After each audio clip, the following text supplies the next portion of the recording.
Well, here we are right now in the Art Institute of Chicago, and we're looking at work by Henri de Toulouse-Lautrec.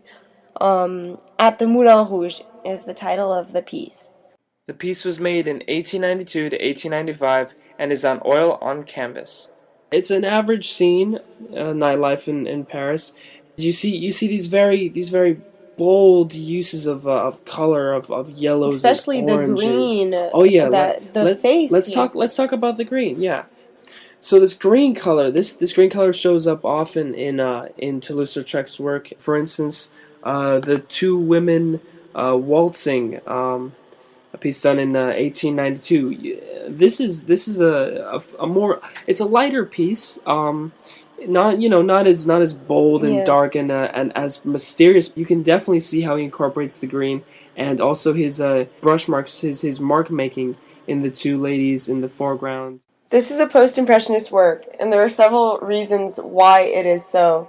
For one thing, you could say that there are some emphasized geometric forms, right? Yeah, it's true. Like if you look at the bar who's displayed in the lower left corner of the composition, as opposed to the very round forms and elongated forms that occur in the rest of the painting, this is very straight, containing straight edges, and is very sharp. Another thing that a lot of works in this time period classify as post-impressionist is the open composition, and we can definitely see that here at the Moulin Rouge, as there is no definite composition. Yes, if you look off into the distance, there could be an illusion of a deeper space with more figures in it. You can't really tell the size. Yeah, even though that there is sort of a circle, a group of people, perhaps in the center of the piece, then you have that strange lady on the right, and Yes, that just throws everything off. that odd color, that radiating color, just draws your eye automatically to the right of the composition, and she has an elongated face, with a, when you And look at the rest of the dress, slightly disproportionate. this distortion occurs also in that circle of gentlemen and ladies in the center, and this is also a factor which makes this painting a post-impressionist. Additionally, although some of the forms are exaggerated or distorted, he was looking at real life subject matter. He was in a bar. This painting came from a sketch that was done and then transformed into a painting. And not to mention that in this painting there is also at times unnatural or arbitrary colors used. For instance, like the browns and the greens directly together. Those are some strange things. Yeah, they are strange, but that's what makes it post-impressionist. Alright, so the Moulin Rouge was a cabaret in Paris. It was built in 1889 by Joseph Euler. How would you say that in French? Joseph Euler? Joseph Euler. Euler, okay, that's right, yeah. And the Moulin Rouge is very famous actually because there they established the modern, what is known today as the can-can dance, which apparently was a seductive dance done by the courtesans at the Moulin Rouge.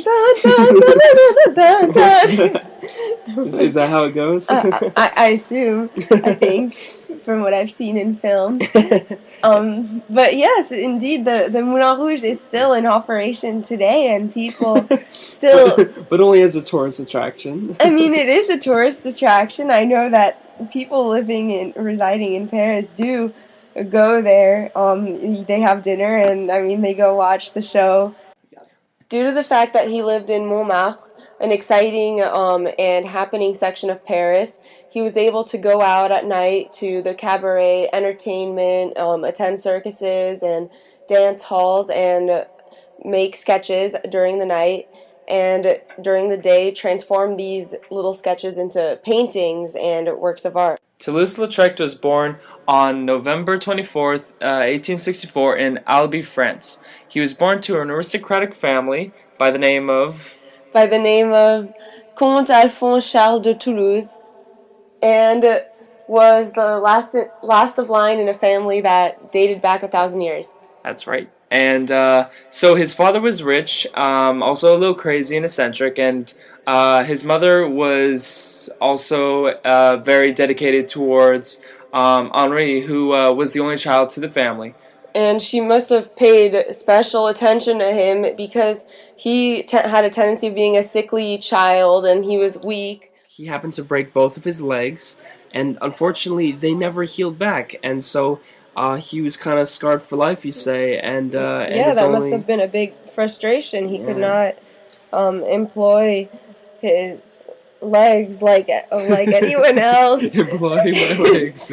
And he was not able to take part in many of the average activities that a man his age would. When he was young. He couldn't play by the swings. Oh, he couldn't go play baseball. He couldn't dance the can-can, so that option was out. So he decided to paint it.